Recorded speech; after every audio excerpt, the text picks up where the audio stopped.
Si vous souhaitez investir à Bali, il y a deux options que vous devez absolument connaître. Ne pensez même pas à investir à Bali si vous ne les connaissez pas. Je vais parler ici du leasehold et du freehold. Ces deux concepts sont au cœur des stratégies d'investissement si vous souhaitez investir à Bali, que ce soit pour un projet résidentiel ou locatif. Le but de cette vidéo est de vous expliquer les différences entre ces deux titres de propriété, leurs avantages et inconvénients, et vous donner les clés pour prendre une décision éclairée. Si vous envisagez d'investir à Bali, restez bien jusqu'à la fin. Je vais vous donner le meilleur choix à réaliser en fonction de vos besoins. Maintenant que je vous ai mis l'eau à la bouche, c'est quoi le leasehold et le freehold? Il s'agit dans les deux cas de titres de propriété. Pour mes investisseurs habitués des marchés américains et européens, si vous ne connaissez pas ces deux notions, c'est normal. C'est beaucoup utilisé ici en Indonésie. Premièrement, on a le freehold qu'on pourrait traduire par pleine propriété. Cela signifie donc que vous possédez le terrain à vie. C'est tout simplement ce qu'on peut retrouver dans la plupart des pays et dans lesquels vous avez sûrement déjà investi. Mais en Indonésie, il y a un twist. Seuls les citoyens indonésiens peuvent détenir un freehold. Cette restriction est inscrite dans la constitution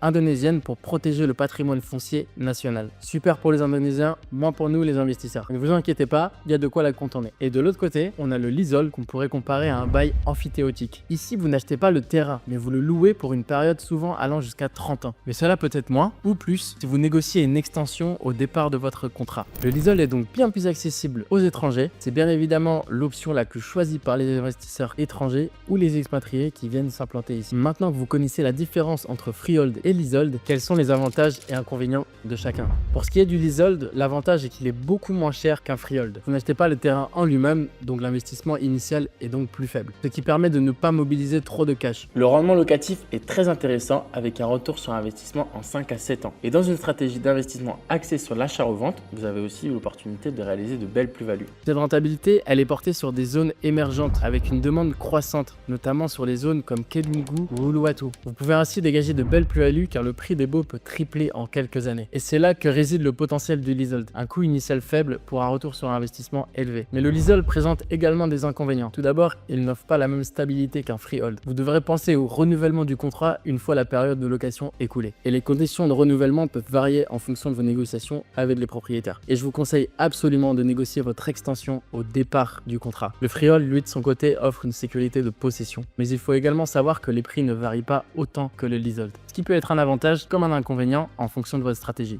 De plus, il représente des avantages significatifs à la revente. Un prix plus élevé et une réduction des taxes, passant de 10% pour le leasehold à 2,5% pour le freehold. Mais comme je l'ai dit précédemment, le plus gros inconvénient du freehold est qu'il reste un droit exclusif aux Indonésiens. Et voici les 3 façons de supprimer cet inconvénient. Avant de vous donner ces 3 techniques, je vous invite à vous abonner à ma chaîne où vous y trouverez de nombreuses informations pour faciliter au mieux vos investissements immobiliers à Bali. Premièrement, le Hak Pakai qui se traduit par un droit d'usage. Il s'agit d'un titre que vous pouvez obtenir en résidant en Indonésie avec un visa travail. Ce titre vous donne le droit de posséder la propriété jusqu'à 25 ans, renouvelable jusqu'à 70 ans. Attention, ce titre est purement résidentiel, vous ne pouvez pas louer sur cette propriété. Deuxièmement, le Hak Guna Bangunan, appelé le HGB. Ce titre peut être acquis uniquement grâce à une société indonésienne appelée PTPMA, que je peux d'ailleurs vous aider à monter. Dans ce cas-là, vous pourrez posséder cette propriété sur une période de 30 ans, renouvelable jusqu'à 80 ans. Mais dans les faits, après avoir checké avec ma notaire, vous pouvez renouveler après 80 ans. Troisièmement, vous avez la collaboration avec un local appelé Nomini, mais je préfère pas m'étendre sur ce sujet car ce n'est pas très légal. Et pour vous donner toutes les cartes en main pour réussir au mieux votre investissement à Bali, voici les tendances actuelles du marché.